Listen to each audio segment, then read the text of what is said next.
Alleluia, Alleluia. You, child, will be called prophet of the Most High, for you will go before the Lord to prepare His way. Alleluia, Alleluia. The Lord be with you. And with your spirit. Proclamation of the Holy Gospel according to Luke. Glory to you, Lord. When the time arrived for Elizabeth to have her child, she gave birth to a son. Her neighbors and relatives heard that the Lord had shown His great mercy toward her, and they rejoiced with her. When they came on the 8th day to circumcise the child, they were going to call him Zechariah after his father. But his mother said in reply, "No, he will be called John." But they answered her, "There is no one among your relatives who has this name." So they made signs asking his father what he wished him to be called. He asked for a tablet and wrote, "John is his name." And all were amazed, and immediately his mouth was opened, his tongue freed, and he spoke, blessing God. Then fear came upon all their neighbors, and all these matters were discussed through the hill country of Judea. And all who heard these things took them to heart, saying, "What then will this child be? For surely the hand of the Lord was with him." The child grew and became strong in spirit, and he was in the desert until the day of his manifestation to Israel. My dear brothers and sisters, the Gospel of the Lord. Praise to you, Lord Jesus Christ. So today, as we celebrate the major feast, actually, a solemnity, the birth, the nativity of John the Baptist, maybe just to put the birth of John the Baptist again in context, in our reflection. So number one, remember, he is the first prophetic voice. After what, almost 4, depending on what in a sense analysis we will look at. Some say 300, some say 4, some say 500. But definitely, centuries that there is no prophetic voice. And then the second point is that it's very interesting to see the role or the participation of Zechariah and Elizabeth, his parents, in the conception, in the pregnancy, and in the birth, of John the Baptist, And then the third is I don't know if you notice how the people were both in awe of the birth of John, at the same time fearful, as the gospel will tell us. So there's a third point that we will look at, So first, about the prophetic voice, as we always have been reflecting on the past, 4 years plus, we always mentioned at different times of the liturgical year, how the prophetic voice was silent, for 400 years, So after 400 years, then all of a sudden you have the coming of probably the last and the greatest prophet before the Messiah, So that is John the Baptist, and you realize that his birth really is, you might say, a pivot point, in the story of salvation, because with this coming, also now it is a signal of the coming of the Messiah.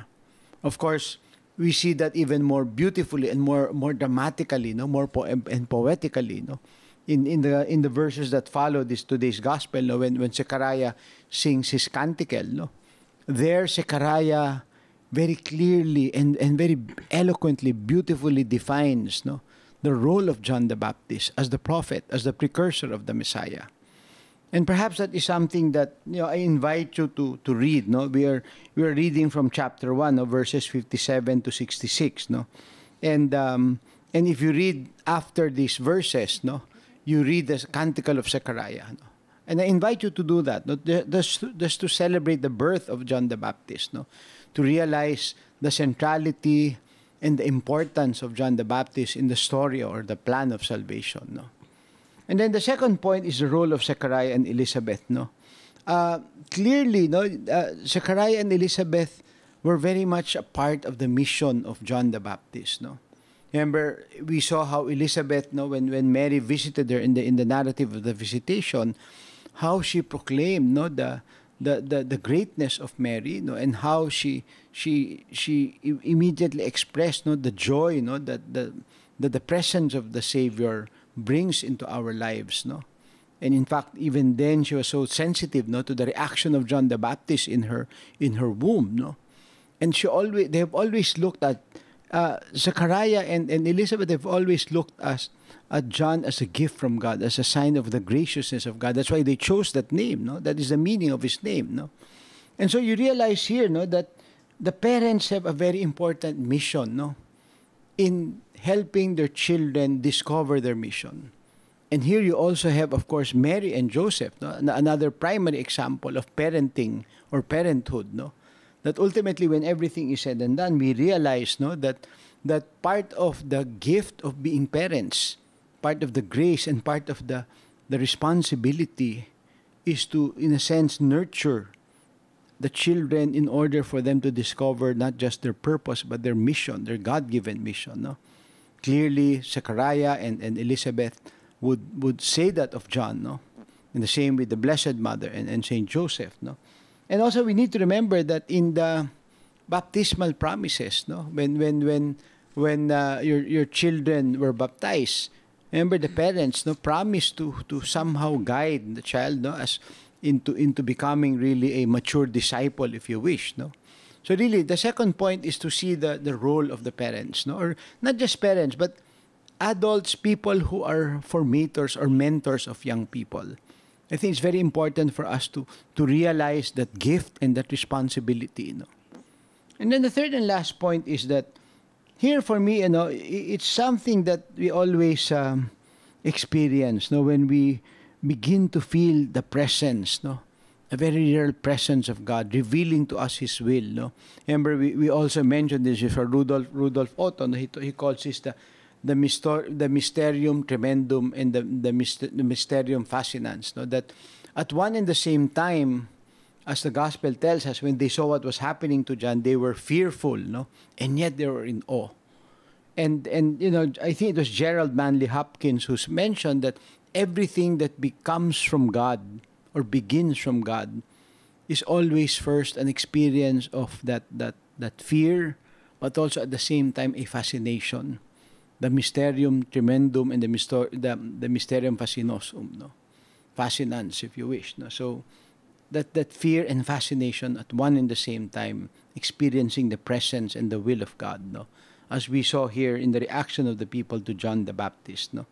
Siguro maganda ngayon sa kapistahan ni San Juan Bautista, no, na ating gunitain na isa siyang napakahalagang masasabi natin pangyayari, no, or kaganapan sa kwento ng ating kaligtasan, sapagkat nakaraang 400 taon walang propeta. At alam natin na pag dumating ang Mesiyas, darating din isang propeta na siyang mangunguna, maghahanda ng kanyang daan. At yun ay si San Juan Bautista, no? At makikita nga natin matapos itong bahagi ng Ebanghelyo ni San Lucas, chapter 1, 57 to 66. Kung basahin natin to pagkatapos verses 67, makikita natin yung awit na Zechariah nung ama ni San Juan Bautista. At doon makikita natin ang napakagandang pagbibigay ni Zecharias kung ano yung masasabi natin mission ni San Juan Bautista, no. Siguro yung unang punto na yan, no. Tapos yung pangalawa ay makikita rin natin ang kahalagahan ng paggabay ng magulang. Kasi malinaw na si Zecharias at si Elizabeth, no, naging mahalagang bahagi sila ng pagpapalinaw kay San Juan Bautista ng kanyang misyon, ano. Na sa simula alam na nila kung ano ang magiging misyon ng kanilang anak, kagaya ni San Jose at ng mahal na Birhen, ano. Siguro mahalaga na muli natin balikan, no, ang kahalagahan ng mga magulang, mga guro, mga gumagabay sa mga kabataan, yung kahalagahan ng ating masasabi na paggabay sa kanila upang higit nilang or makita nila ang kanilang misyon, ano ba ang hinihingi sa kanila ng Diyos, no. Siguro yung pangalawang puntong yan. At yung pangatlo at huling punto ay makikita natin dito sa Ebanghelyo, nung naganap lahat ng ito, yung mga tao natakot, di ba? Parang, wow, ano mangyayari sa batang to? No? Parang punong-puno ng misteryo yung pagpapanganak sa kanya, yung pagbubuntis ni Elizabeth. Pero makita natin, kasabay nito, yung sabi nga ng Ebanghelyo, no? Then fear came upon all their neighbors, no? Pero kasabay din ito, yung takot, meron din silang parang naaakit din sila, no? Ano ba yung kahulugan ng lahat ng ito? So today, let us reflect on these points in our own life, no? And ask, as we celebrate the feast of John the Baptist, the nativity of John the Baptist, for us to also go back, no, and reflect on our own mission, no? On our own purpose and mission in life, no? And to realize the blessings that have somehow helped us discover this mission.